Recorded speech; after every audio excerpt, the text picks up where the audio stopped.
एक लड़की घबराई हुई किसी से दूर भाग रही है। उसने देखा समुद्र किनारे की ऊंची ऊंची चट्टानों के किनारे पर कुछ उसके साथी छुपे बैठे हैं, जिनके चेहरे पर खौफ है। हर कोई सिर्फ खुद की जान जाने से डर यहाँ छुपा हुआ है। यहाँ एनी उनसे कहती है कि वो उसे थोड़ी सी जगह दे दे, लेकिन वहां इतनी भी जगह नहीं थी कि वो उसे छुपा पाते। इसीलिए मजबूरन उसे समुद्र के ठंडे बर्फ के पानी में उतरना पड़ा और पैदल ही आगे जाने पड़ा। और जहां भी कोई छुपने की जगह थी वहां कोई ना कोई डरा हुआ छुपा हुआ बैठा था। ये साफ सुनाई दे रहा था ऊपर से कोई लगातार गोलियां बरसाया जा रहा है, पर इनमें से किसी की हिम्मत नहीं हो रही है कि वो ऊपर जाकर वो जो कोई भी है उसे लड़ सके। और जिसे जो जगह मिल गई थी उसने वो वहीं आसरा बना लेता है। और एनी को भी आखिर में एक जगह दिख जाती है, परंतु शायद उसने आते आते देर कर दी, क्योंकि वो जो कोई भी था उसने उसे देख लिया। एनी भी उसे देख लेती है और दोनों की नजरें भी मिली और तब चली वो गोली जो शायद एनी के लिए ही बनी थी। दरअसल ये सब शुरू हुआ एक भयानक चीख के साथ। कॉलेज की लड़कियां जो किसी आइलैंड पर कैंपिंग के लिए आई हैं, वो जंगल से तेजी से भागते हुए अंदर की ओर आ रही थी।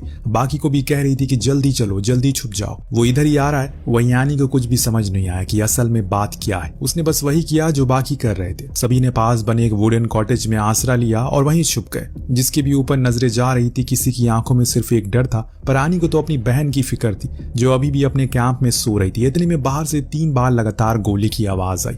एनी समझ गई असल में मसला क्या है। यहाँ गोलियों की गूंज सब समझ गए थे कि उस हमलावर के पास असला बारूद की कोई कमी नहीं है और इसीलिए वो इतनी देर बिना रुके सभी को मारे जा रहा है। धीरे धीरे करके उस कॉटेज में स्टूडेंट की संख्या बढ़ती जा रही थी। जो अंदर आ रहा था उनमें से हर किसी की अलग कहानी थी। किसी ने कुछ देखा था तो किसी ने कुछ, पर एनी के दिमाग में कहीं उसे कुछ हो न जाए। उसने अंदर आए स्टूडेंट से पूछा क्या उनमें से किसी को उसकी छोटी बहन दिखाई दी। पहचानने के लिए एनी ने यह भी बताया कि उसने पीले रंग के कपड़े पहने थे। पर यहाँ 600 से अधिक ज्यादा स्टूडेंट थे और उनमें से किसी एक लड़की को ऐसे ढूंढ पाना तो संभव नहीं था।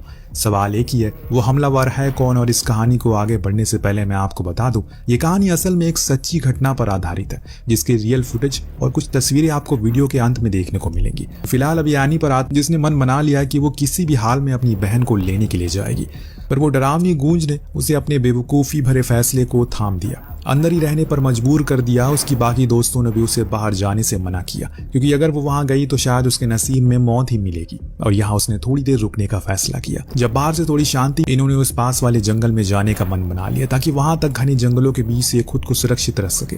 सभी एक बारी में बाहर आया और तेजी से भागने लगे। इस भागा दौड़ी में इनकी नजरें जब आसपास की चीजों पर गई तो इन्हें समझ में आया असल में ये वो इनके बिखरे सामान नहीं है, बल्कि इनके साथियों की लाशें हैं, जिसे उस अज्ञात हमलावर ने मार डाला और बिना किसी खता कसूर के। बीच में भाग रही एनी को एक घायल लड़की मिली। उसने बिना कुछ सोचे समझे उसकी मदद का सोचा। उसे सहारा देकर उसे जंगल की ओर ले जाने लग गई।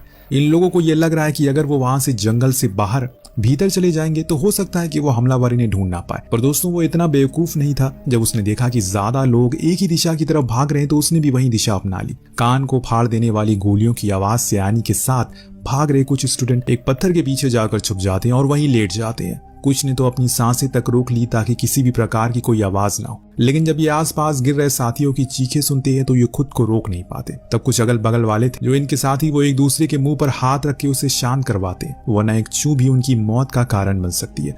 एनी ने पुलिस को फोन करके बुलाने की कोशिश की, लेकिन अभी जो हालात हैं, जितने भी स्टूडेंट हैं, हर कोई उसी समय एक साथ फोन कर रहा था। इसी वजह से कनेक्शन हो नहीं पा रहा है। पर एनी हिम्मत नहीं हारती। उसने फोन करना छोड़ा नहीं, बल्कि उनके पास में एक और लड़की थी। उसने भी कहा कि वो भी फोन कर रही है। हो सकता है कि उन दोनों में से किसी का फोन लग जाए। और यहाँ उनकी तरकीब काम कर जाती है। 5 मिनट बाद फोन से संपर्क हो जाता है। खुशी की बात यह थी उन्हें पहले से पता चल चुका था कि उटोया आइलैंड पर हमला हो चुका है और वहां तकरीबन 600 से अधिक स्टूडेंट फंस चुके हैं। पर उनका कहना था कि यह आइलैंड शहर से 100 किलोमीटर दूर है, इसीलिए उन्हें वहां पहुंचने में तकरीबन 1 घंटे का समय लग सकता है। ये सुनने के बाद ये लोग मायूस हो जाते हैं, क्योंकि यहाँ तो 5 मिनट भी बिताना जहन्नुम में रहने जैसा है। और वो कह रहे हैं कि हमें 1 घंटा लगेगा, ये तो नामुमकिन सा लग रहा है। अब 10 मिनट के बाद जब डरावनी चीखों की गूंज दूसरी दिशा से आने लग गई तो इन्होंने मन बनाया कि अब हमें पास वाले सबसे छोटे टापू पर जाना चाहिए, जहां हो सकता है कि वो हमें ना देखे। इतने में अचानक एक भागता हुआ स्टूडेंट के पास आया। बताने लगा कि वहां तो सभी मार चुके हैं, बस लाशें बिखरी है वहां चारों तरफ। ये जानने के बाद तो बेचारी एनी की हालत सूख गई। कहीं उन लाशों में उसकी बहन ना हो। एनी को छोड़ बाकियों का ये कहना था, अगर हम उस छोटे टापू तक पहुंच जाएंगे तो हम समुद्र में स्विम करके पास वाले बॉय तक भी जा सकते हैं, जहां पर हो सकता है कि कुछ मदद के लिए हो, जैसे कि पास से गुजर रहे शिप हमें देख ले और हमें बचा ले। एनी को अभी सिर्फ अपनी बहन की फिक्र थी, इसलिए उसने बाकियों को आगे जाने को कहा और खुद उसी कैंप वाली दिशा की ओर जाने लगी जहां सारी गोलीबारी हुई थी। हालांकि बाकियों ने उसे आवाज लगाई, वापस आने को बोला, लेकिन वो अब नहीं सुनने वाली थी। घुटनों के बल रेंगते हुए वो धीमे धीमे सिर्फ उसी तरफ जा रही थी। उसे यह अच्छे से पता है कि उसकी एक गलती की कीमत उसे अपनी मौत से चुकानी होगी। जब उसने देखा कि आगे का रास्ता साफ है तो वो तेजी से कैंप की तरफ भाग गई। प्रभाव से पहले कुछ कदमों के बाद एक पीले रंग की जैकेट पहना एक छोटा लड़का दिख गया जो एकदम खामोशी से बस एक ही तरफ देखे जा रहा था। एनी ने उसे पूछा कि वो यहाँ क्या कर रहा है, उसके लिए यह रहना सेफ नहीं है, लेकिन वो कुछ नहीं बोला, बस उसी तरफ देख रहा था। एनी ने एक बारी तो सोचा कि वो आगे बढ़ जाए, लेकिन जब उसने उसके कपड़ों के रंग को देखा तो उसका दिल पसीज गया। इसीलिए वो उसे शांत करने लग गई और बातों के दौरान पता चला कि वो यहाँ से नहीं जाएगा क्योंकि उसके बड़े भाई ने कहा था कि वो उसे लेने के लिए यहीं पर आएगा। अगर वो चला गया तो वो कभी वो ढूंढ नहीं पाएगा। एनी ने झूठ कहा कि वो उसके भाई की गर्लफ्रेंड है और उसने मुझसे कहा कि तुम्हें जंगल में जाना होगा। ये जानकर वो छोटा लड़का उठने को राजी हो गया और जंगल की ओर भागने लगा। जाते जाते हुए एनी की नजरें उसके पीले जैकेट पर ही थी जो उसे बार बार याद दिला रही थी कि वो चाहकर भी सबको अंत तक बचा नहीं सकती। इसीलिए सबसे पहले उसे अपनी बहन को बचाना होगा क्योंकि उसके लिए वो सबसे कीमती है। भागते हुए वो कैंप के अंदर घुस गई, लेकिन ये क्या, वहां तो कोई नहीं था, सिर्फ एमी का फोन पड़ा था, वो भी स्विच ऑफ, यानी कि या तो वो खुद चली गई या फिर उसके साथ कुछ हो चुका है। उसका दिमाग इन सवालों के घेरे में उलझा था। इतने में बाहर से एक आहट ने उसकी सांसों को रोकने पर मजबूर किया। ये वही हमलावर था जो इधर आया था ताकि बचे हुए लोगों को मार सके। एनी बिना हिले ढुले वहीं उसी पोजीशन में बैठी रहती है ताकि कोई आवाज ना हो सके। कुछ देर बीत जाने के बाद उसे एहसास हुआ कि वो कदमों की आहट अब दूर जा चुकी है। उसने उल्टी दिशा में भागना शुरू किया ताकि पहले तो इस खुली जगह से दूर हो जाए। एमिली को उसने हर जगह ढूंढा सिवाय एक जगह के, वो थी समुद्र का किनारा जहां हो सकता है कुछ बच्चे अभी बचे हों। तो अब वो उसी तरफ जाने लगती। अभी तक हमें ये बताया नहीं गया है कि ये हमलावर कितने हैं और आखिर उनका मकसद क्या है, किस लिए वो ऐसे बिना सोचे समझे लोगों को मार रहे हैं। इन सवालों का जवाब तो आगे चल के मिलेगा, पहले हमें ये पता लगाना है क्या एमिली वहीं पर है या फिर नहीं। तेजी से चट्टान की ओर भागते हुए एमिली के दिमाग में सिर्फ और सिर्फ एक ही ख्याल आ रहा है, क्या उसकी बहन जिंदा है या नहीं। इतने में अचानक पीछे से एक धीमी सी मदद की गुहार आई। वो सन रह गई कि आखिर यहाँ कौन हो सकता है। उसने अपनी गर्दन पीछे की, वहां एक छोटी लड़की गिरी पड़ी थी। उसकी हालत बुरी हो चुकी थी, वो हिलडुल नहीं पा रही थी। दरअसल उसकी पीठ पर गोली लगी थी जिससे एक बड़ा सा घाव बन चुका है और उसी में से खून लगातार बहता जा रहा है। एनी ने फौरन अपनी जैकेट उतारी, उसके घाव पर बांधी और सोचा कि इसे बचाना होगा। इसीलिए वो दोबारा ऊपर गई और वहां थोड़ी देर इंतजार किया।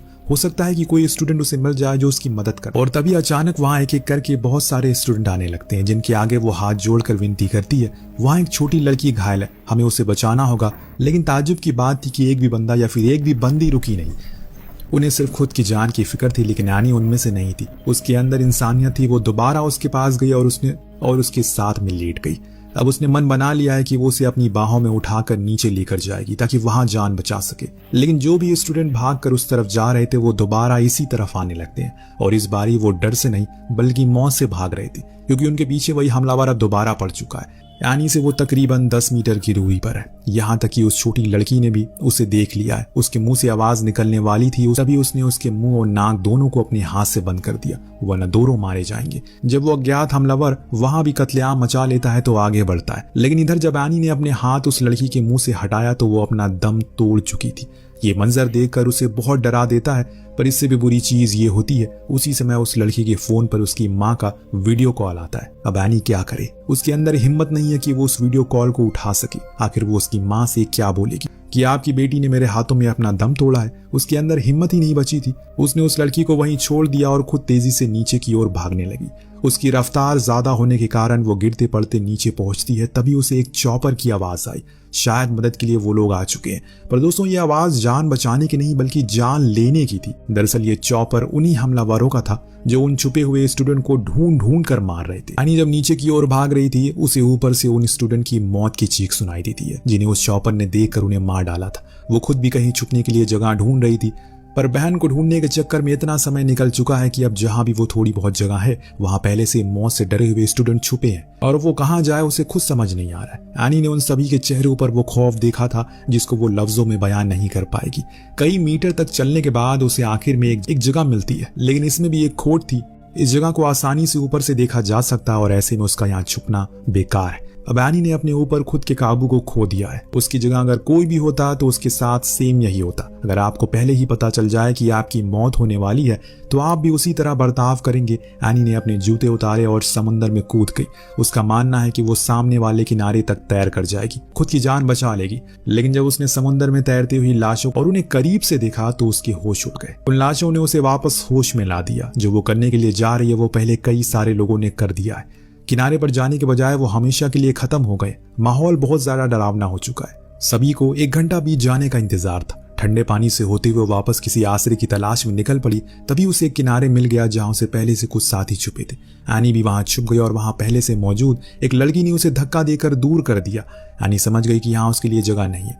उसने फिर से अपने कदम बढ़ाना शुरू किए। ठंडे पानी उसके शरीर को अब कमजोर कर रहे हैं। ऊपर से वो गोलियों की आवाजें उसके सर पर मानो हथौड़े की तरह पड़ रही हैं, जो उसकी बची कुची किस्मत को तोड़ रही हैं। और एक बारी तो उसे ये भी लगा कि अब वो नहीं बचेगी, बस आगे बढ़ती चली जा रही है। यहाँ तक उसे ख्याल नहीं आया उसके पीछे से कोई आवाज लगा रहा है। दरअसल ये मार्क था जो उसका क्लासमेट है। उसने एनी को जोर से पुकारा, तब वो जाकर सुनी। 4 लोगों के इस समूह में उसे भी शामिल कर लिया। एक छोटी सी जगह पर छुपा लिया ताकि वो बच जाए। अब एनी को लगने लगा है कि वो शायद बच जाएगी क्योंकि ये जगह सुरक्षित लग रही है। उसे ऊपर से मार्क उसका अच्छा साथी है तो वो उसे यहाँ से भगाएगा नहीं। लेकिन ये सिर्फ उसका एक भ्रम था। उसे छुपे हुए 2 मिनट भी नहीं हुए कि ऊपर से फिर से बंदूक से निकली वो मौत की गोलियों की ध्वनि उनके कानों में सुनाई देने लगती है। और इस आवाज को अनसुना करने के लिए उन्होंने अपने कान बंद कर लिए। कुछ मिनटों के बाद वो आवाज थम गई। इन्हें लगा कि शायद हमला टल गया, लेकिन ये गलत थे। एक लड़की ने देखा कि दूसरी तरफ से कुछ स्टूडेंट फिर से भाग कर आ रहे हैं और हो सकता है कि वो हमलावर अब नीचे आ चुका हो और उसे पता चल गया हो कि बाकी लोग कहाँ छुपे हैं। ये देखने के बाद इनके साथ 2 और लोग थे। वो जगह निकल कर भाग जाते हैं और बाकी के 2 थे वहीं रह गए, जो मार्क और एनी थे। क्योंकि मार्क का कहना था वो हमलावर को पता है कि वो अकेले है, तो वो इतने सारे लोगों के पीछे अकेले नहीं भागेगा। उसका यह अनुमान सही भी निकला। आगे जाने पर कुछ ही देर बाद हम उन भागे हुए लोगों को चीखे सुनाई देते हैं। उनकी ये दौड़ जिंदगी की आखिरी दौड़ बन गई थी, क्योंकि आगे जाकर चौपर ने उन्हें देख लिया। क्योंकि वो खुले में थे, मार्क के इस फैसले से एनी की जान बच गई और इसे उसे काफी भरोसा हो जाता है कि वो एक अच्छा लड़का है और जैसे वो औरों के बारे में सोचती है वो भी सोचता है। लेकिन दोस्तों ये खुशी के पल सिर्फ कुछ देर के थे, क्योंकि तभी अचानक छुपे हुए स्टूडेंट एक दूसरे को कोसने लग गए कि उनकी वजह से ये सब कुछ हो रहा है और इसी शोर के कारण वो उन हमलावरों की नजरों में आ गए। फिर क्या हुआ, उन सभी को एक एक करके मार दिया गया। सभी की लाशें किसी पानी के झरने की तरह नीचे आने लगती है। एनी को ख्याल आया कहीं उसमें उसकी बहन तो नहीं थी। उसने तुरंत अपने कदम तेज किया और उस ठंडे पानी में फिर से दौड़ लगाना शुरू किया। आगे जाकर उसने देखा कि वहीं छोटा लड़का मरा पड़ा है। काश उसने उसकी वो पीली चटकार जैकेट उतरवा दी होती, शायद वो बच जाता। लेकिन अब तो वो जा चुका है और गए हुए लोग कभी वापस नहीं आते। अब कुछ नहीं बचा, शायद वो अंदर से खत्म हो चुकी है। बीते 1 घंटे से उसने जो कुछ भी देखा वो एक अच्छे खासे इंसान को अंदर से खोखला कर देगा। गलती के कारण उसने खुले इलाके में कदम रख दिया, जिसे वो उस हमलावर के निशाने में आ गई। एक गोली सीधा हवा को चीरते हुए उसके सीने के आर पार हो गई। पास में ही खड़ा मार्क ये देखकर फौरन भागने लगा। अंत में जाकर उसने वो दिख गया जिसके लिए वो 55 मिनट से भाग रही थी, तड़प रही थी। एक रेस्क्यू बोट जिसमें पहले से कुछ स्टूडेंट सवार थे। एक लड़की भी थी जिसने पीले रंग का स्वेटर पहना था। वो एमिली थी दोस्तों, और इसी को किस्मत कहते हैं। एक बहन जो दूसरी बहन को ढूंढते ढूंढते कुर्बान हो गई, तो कहीं कोई अपने साथी को बचाते हुए कुर्बान हो गया। सरकारी आंकड़ों के हिसाब से यह घटना साल 2011 में नॉर्वे की ओयोटो आइलैंड पर हुई, जो शहर से 100 किलोमीटर दूरी पर था। मैनचेस्टर कॉलेज के 670 स्टूडेंट वहां पर एक ट्रिप के लिए गए थे, जिसमें वो कुछ नई और रेयर स्पीसीज के बारे में जानने वाले थे। लेकिन एक नफरत के बीज ने 77 लोगों को अपने जहर से मार डाला। उस दिन सिर्फ यही नहीं बल्कि एक और घटना हुई जो नॉर्वे के पीएम हाउस के एकदम बगल में हुई। वो विस्फोट था। इसमें 277 लोग घायल हुए, तकरीबन 80 लोग मारे गए। उसके कुछ ही घंटे बाद इस आइलैंड पर भी ये हमला हुआ। लोगों का कहना था ये हमला एक खास पॉलिटिकल एजेंडा के तहत करवाया गया, क्योंकि वहां एक मेजर पॉलिटिकल शिफ्ट होने वाला था जो वहां की पहले की सरकार को पसंद नहीं था। वो नहीं चाहती थी उनकी पावर जाए, इसीलिए उन्होंने दूसरी पार्टी को मुजरिम साबित करने के लिए सब कुछ किया ताकि वो लोग कभी भी सत्ता से दूर ना हो, और इसी को शायद पॉलिटिक्स कहते हैं। आपको कहानी कैसी लगी हमें कमेंट करके जरूर बताएगा। मिलते हैं अगली वीडियो में। Thank you so much watching. Piece.